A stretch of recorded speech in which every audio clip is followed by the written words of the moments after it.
is Monday, which means it is time for another round of Monday Morning Quarterback. Today, we are talking love. Oh, yeah, or maybe the absence of love. Here to catch us up on what we need to know when it comes to who's responsible for a bad date is our favorite Monday Morning Quarterback, Mike Muse. Okay, you got to tell us about this. What are women saying?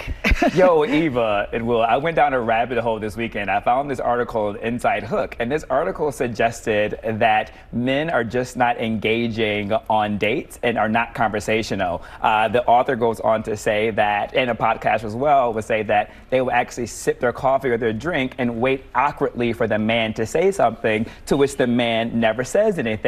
They also go on this article to say that sometimes the Trader Joe's cashiers will talk more to them than the actual men do. And I just wholeheartedly disagreed with this assessment. But I'm curious to know, what are your thoughts? That's a good way of engaging right there. Yeah, I haven't had to do that in a while, but I think you gotta. If you're actually interested in someone, you need to show interest, I guess. Our executive producer, Kat, was saying she wants someone to play tennis with her. You've got to at least be able to keep the conversation going. Yeah, do ping pong. So I was doing my market research. So I was talking to a lot of my single friends, and they were actually agreeing parts of this article and saying that sometimes it's the second date where the guy clams up and not so much the first date. I think when you aren't connected to someone, it can be hard to have a truly engaging conversation. Right, there's nothing worse than the boring, oh man, I'm not having a good time. I'm on the hook for this whole meal and can't wait for it to be over. This is why you pay cash. You bring cash, you can pay for it and go, this was lovely, you are lovely. So this is not a thing. You can't, well, no, you can't. As a guy, you better be doing well enough that you don't get a runner.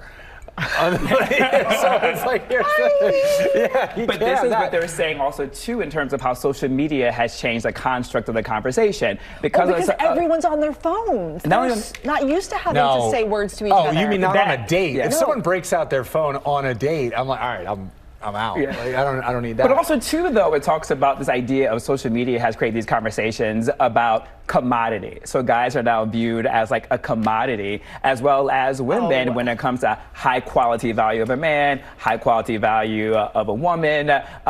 Is this guy able to fund a lifestyle? I wish you could see Keisha's face right now. I really want you to see Keisha's face. Yeah, there's an eyebrow raise. The fact that you just referred to men as a commodity. No. Yeah. No, that's not me, Keisha. Social media.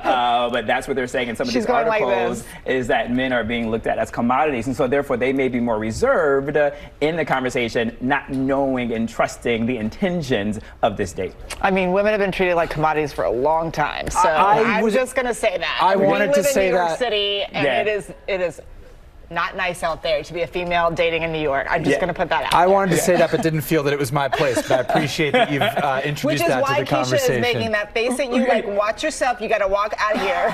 Keisha in America. This is not me. I'm just reporting the weekend in terms of what I've been going down a rabbit hole on. What are guys doing wrong, and how can we do better? There are a few school of thoughts here. One school of thought that from the Mashable article that I read down the weekend, I mean, literally I was down this rabbit hole.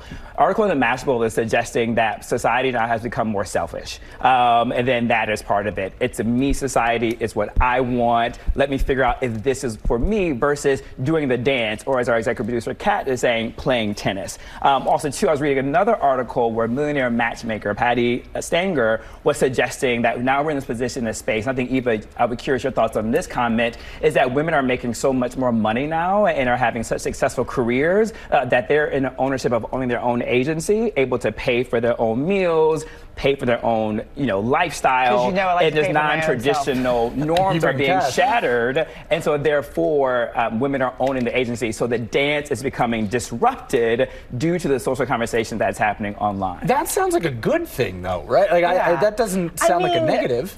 Chemistry is chemistry. Yeah, it always is. You either have it or you don't. And what we don't have is more time. But thank you so much for being here and wading into these waters with us. As always. Up next, and be careful walking out of here. Well, hey there, GMA fans. Robin Roberts here. Thanks for checking out our YouTube channel. Lots of great stuff here. So go on, click the subscribe button right over here to get more of awesome videos and content from GMA every day, anytime. We thank you for watching, and we'll see you in the morning on GMA.